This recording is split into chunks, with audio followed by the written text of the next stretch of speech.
رب اشرح لي صدري ويسر لي أمري واحلل عقدة من لساني يفقهوا قولي واجعل لي وزيرا من أهلي.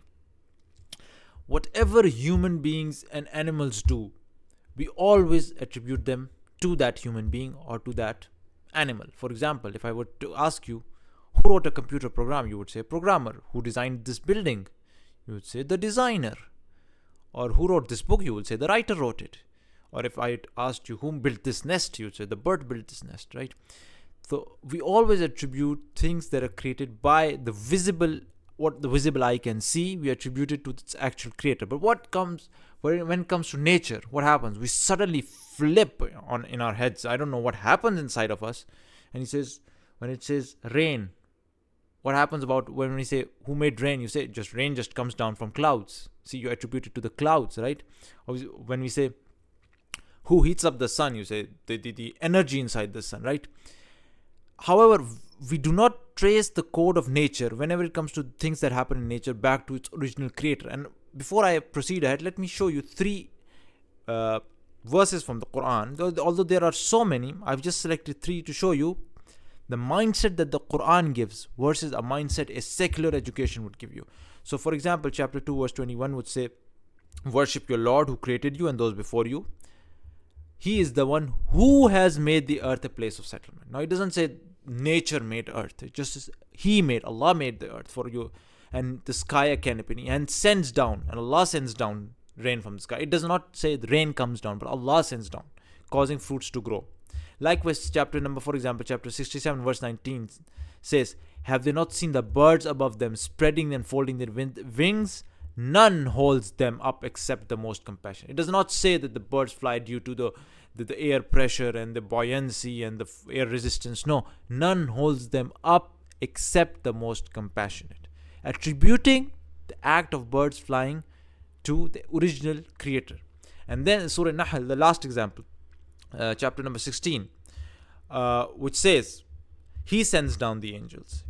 Allah subhanahu wa ta'ala, right? He created the heavens and the earth. The heavens and the earth just didn't pop into existence from nowhere. Allah is the one who created the heavens and the earth, right? And He created humans from His sperm. They didn't just come into existence from nowhere, right? He created the cattle, as attributing the creation to Allah subhanahu wa ta'ala, right? So, the point I'm trying to make here is, what godless secular education can do is, it will accept the fact that a building and all its parameters, and the number of windows, number of doors, they were well thought out by a human being, a designer. A program, all its steps were well thought out by the programmer to make sure your computer runs the way it runs. If you click, left click, this happens, right? They know the programmer decided all of this.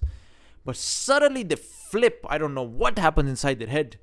The moment you say gravity, they say gravity pulls things down. And you say God decided the value of gravity.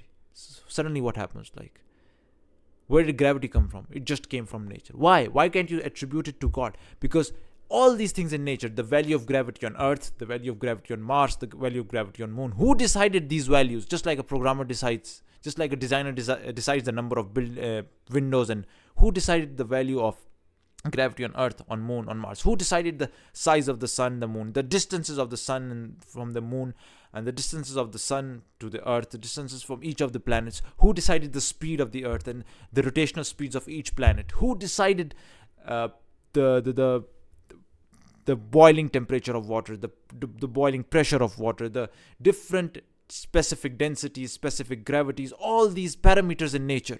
Who decided these values? It was God who designed all of this. So this is what godless education can do. It just makes you so irrational when it comes to one part of creation, and suddenly you start thinking in another way when it comes to something you can see, because it's a rational conclusion that when everything around you that human beings design, you always attribute it to the original designer. And when you see everything in nature working so perfectly with harmony, why don't you attribute it to its original creator, right? Subhanallah. So this is what godless education can do. It just says gravity pulls down, right? Or the birds fly, or the sun heats up, but it will not attribute it to its original creator. It will not say that there was actually a designer behind that who put that value of the sun's heat, for example, what temperature the sun will burn, what size would it be, how much fuel it would have, who decided all these parameters. After all, there should be a designer. So this is one of the things I wanted to bring to you, to think about the fact that just like all human creations, all human inventions have parameters set by designers. This entire nature, the earth, the mountains, the planets, the stars, all their parameters are decided by a creator as well.